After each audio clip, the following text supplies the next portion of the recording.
I'd have been much smarter if you had taken a course with me. Great pleasure to be here. We're going to be talking about rigorous standards for causal identification when you cannot do an RCT. Now, for thinking about standards for benefit cost analysis, there are certain opportunity costs for coming up with this particular emphasis for this session. It means, for example, we cannot look at rigorous standards for describing the opportunistic set of people, settings, times, variance of the treatment, variance of the outcome you happen to have in your set of studies around which you're doing a cost-benefit analysis. So you cannot describe well from these opportunistic samples what populations they represent. We cannot also set rigorous standards for extrapolating causal knowledge. That is, for saying, for the set of studies we have and for which we're doing a cost-benefit analysis, would these work as well for different kinds of students, different kinds of teachers, different variants of the treatment than we've ever looked at, for different outcomes we've looked at, for different settings than we've looked at different times in the future where we are indeed looking. So there are no very, very good methods for extrapolating causal knowledge in the social sciences, and it's very hard to borrow the methods that are used in chemical engineering and the like, where they do have sort of response surface modeling methods that work pretty well but don't apply to us. Nor will we be able to look at rigorous standards for identifying the causally efficacious components of the treatments and policies we look at, because not all parts of it are equally important in bringing about the effect. Nor will we be able to look at standards for the rigorous identification of the causal mediating processes that explain why a treatment and outcome are related. So in choosing this particular topic for rigorous standards around causal identification, there are these opportunity costs from that choice. And I think a full set of standards for benefit cost would need to talk about these four other things I just mentioned.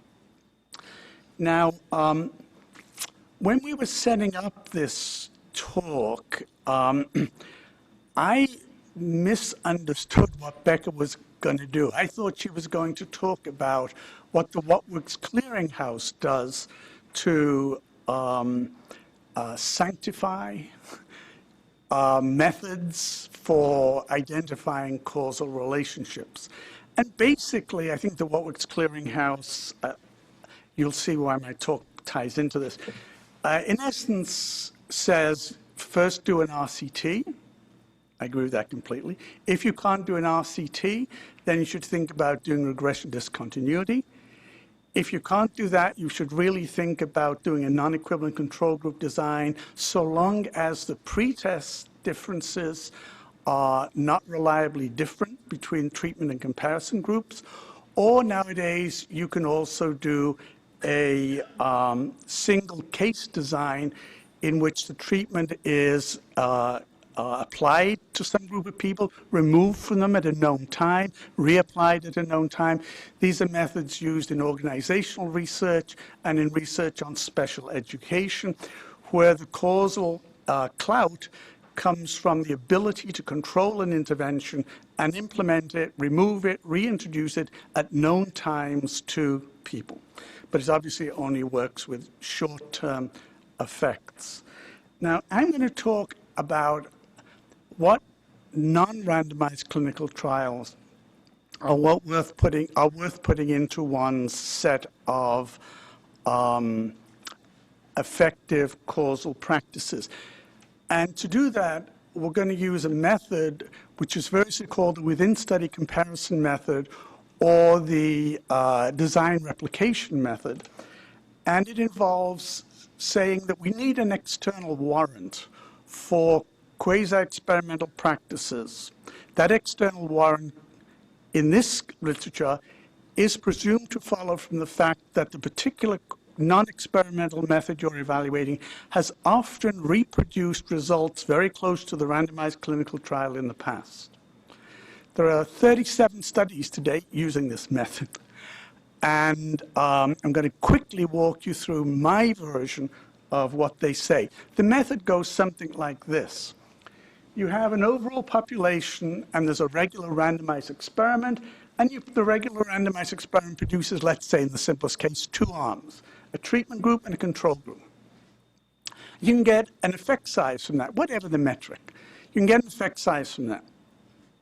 And that's sort of, in a sense, our provisional gold standard, assuming the RCT has been done well, right? A proper randomization procedure used, competently implemented, there's not differential attrition, the substantive conditional is not violated, all of which are fairly transparent, and you can check them in the data fairly well. So you've got the randomized experiment and its intent to treat estimate. Imagine now drawing a comparison group from some other population, basically. This comparison group could be drawn in lots and lots of different ways. Which way it's drawn makes a huge difference, but for the moment, and you could look at that non-equivalent comparison group, and you could link it to the treatment group and do whatever analyses you want to do through the sampling design of your study, through the experimental design of your study, through the analysis of your study, in order to try and equate this non-equivalent comparison group with, in essence, the randomly formed control group. And that would be demonstrated if your ways of adjusting the comparison group, when it's linked to the treatment group, right? So the treatment group is common here in both the RCT estimate and the non-RCT estimate. And you can check whether the effect size is similar in the randomized experiment or in the non-equivalent comparison group design that shares the same treatment group as the randomized experiment. This is the most frequent of these designs by far. A more elaborate design and a better one, which has been used in only 3 of these cases, but 5 of the studies, takes a population and randomly assigns it to being in a randomized experiment or a quasi-experiment. In the randomized experiment, you have the 2 arms, treatment and control. In the observational study, the non-experiment, people might self-select themselves into treatment, or the administrator might appoint them to treatment, or there might be some other process, not formally random, whereby people get into treatment.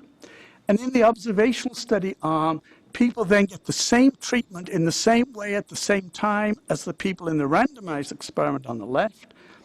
And you then try, whatever ways you can, to equate, to adjust for the selection bias that would be found in the observational study to my left, your right. And then you can calculate an effect size for the adjusted observational study and see how different it is from the effect size for the randomized experiment. Right? All of the studies I'm going to talk about briefly use this methodology. So I'm not going to talk about whether RCT estimates can be recreated. They can regularly. It's a trivial issue because we know from statistical theory that if the conditional independence assumption is met, the strong ignorability assumption, there's no hidden bias, you can get the same result. So it's trivial to show you can. But with enough heterogeneous cases, it's an issue of inducing how often a given design reproduces RCT estimates, or it's an issue of deducing and testing the conditions under which a given design reproduces better or worse approximations to the RCT causal estimates. That's what we're about. So let's look first at RCT and RD.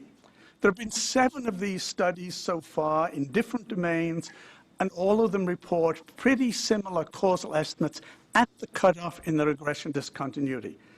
This is theoretically trivial because the RD is supposed to do that, but it's nice for practice because, my gosh, in 7 out of 7, it actually was implemented well enough to get the same results as a yoked RCT. There's been 1 study only of using comparison RD functions, which is where you use a pretest or a matched non-equivalent control group across the whole of the assignment variable. And that has advantages for power, it has advantages for functional form estimation, and particularly it allows you to test whether you get the same results, not just at the cutoff, but along all of the distribution where people got treatment in the RD. And that 1 study shows you get the same results away from the cutoff as in the RCT, not just at the cutoff, and you have as much power as the RCT, and you have an independent check on the functional form assumptions in the RD. The What Works Clearinghouse standards for regression discontinuity are now being revised. I'm on them, the committee to do that. But the proposed revisions thus far do not deal with the advantages of a comparative RD and should. The next is RCT and interrupted time series studies. Again, there are 7 studies comparing RCT and ITS results. All but one use a comparative interrupted time series with a non-equivalent control group time series. All show the same results for the changes in mean and were tested, the changes in slope as in the RCT. The What Works Clearinghouse does not include ITS or CITS designs, except in the limited context I just outlined of single case designs. This seems pretty short-sighted given the evidence to date. 7 out of 7, it's not 70 out of 70. There's no random draw of the studies that get to be in this. There may be a file draw problem, that studies tucked away there we don't know about, and there may be 700 of them, who knows? But nonetheless, it seems short-sighted not to have standards about comparative interrupted time series designs. Much more common are non-equivalent control group designs. There are over 20 of these using the methodology I'm talking about in many different fields, skewed towards job training and education. They show close approximations to RCT results. I'll explain what close means in a minute. When the comparison groups used are very local, when there's pretest measures are used in order to match non-equivalent comparison groups to the treatment groups, when there is independent knowledge of or great consideration given to an explication, including an empirical explication of the of the selection process, when there is multi-level matching at school levels and student levels simultaneously, and when there's a hybrid matching strategy, this is a Stewart and Rubin thing, that combines local matching where it works well with non-local focal matching wherever local matching does not work. And these methods do the following. They all show that these procedures have reduced all of the bias relative to an RCT sometimes. And all of them have shown that they reduce some of the bias almost always. But none of them can be guaranteed to reduce all of the bias all of the time, absent complete knowledge of the selection process that's correlated with the outcome. So this line of research is moving apace to combine the strategies listed above to improve even more the prediction of when RCT results are stably, but never be invariably, replicated. A final note is that What Works Clearinghouse accepts non-equivalent control group designs only if the treatment and control groups do not vary pretest on measures of the outcome. It's a little bit naive, since it doesn't deal with time-varying pretest mean differences by group, and not all designs have pretest measures, but utilize some of the more sophisticated matching techniques that I've just described. So I suspect that more sophisticated consideration needs to be given to What Works Clearinghouse standards for accepting non-equivalent control groups. Conclusion. I agree with almost all that's in the What Works Clearinghouse and generally endorse its standards for you to think about as your standards for acceptable studies. However, greater consideration needs to be given to the special status of comparative RD. Standards are needed for accepting comparative interrupted time series designs, and the What Works Clearinghouse discussion of non-equivalent control groups out of date and needs reconsideration in light of the weight placed on no differences in pretest means. Thank you.